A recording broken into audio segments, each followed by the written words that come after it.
Y precisamente sobre la Carta Magna local, diputados constituyentes planean la defensa del documento. Aquí descubriremos cómo. La mesa directiva de la Asamblea Constituyente continúa preparándose para defender lo estipulado en la Constitución de la Ciudad de México. A pesar de que sus funciones han terminado, Alejandro Encinas afirmó que ellos son los responsables de su defensa. Cesen sus funciones, pero no en sus responsabilidades. O sea, las responsabilidades de los órganos de gobierno, en este caso es un poder originario, elabora una constitución, no prescriben. Y entonces somos la autoridad responsable de atenderlo.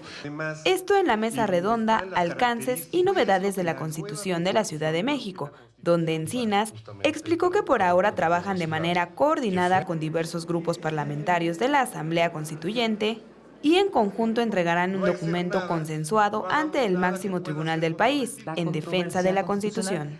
Tendrá que escuchar a quienes hicimos la Constitución, que sí es una Constitución innovadora, sí es una Constitución de vanguardia y sí es una Constitución de la mayoría de los partidos políticos en la Ciudad de México. Por su parte, el ex coordinador de diputados designados por el Ejecutivo Federal, Fernando Lerdo de Tejada, aseguró que ellos no acompañarán los trabajos anunciados por Encinas, pero sí aportarán sus conocimientos en los casos que la Asamblea Legislativa lo necesite, al ser ellos, según la Corte, los responsables de responder.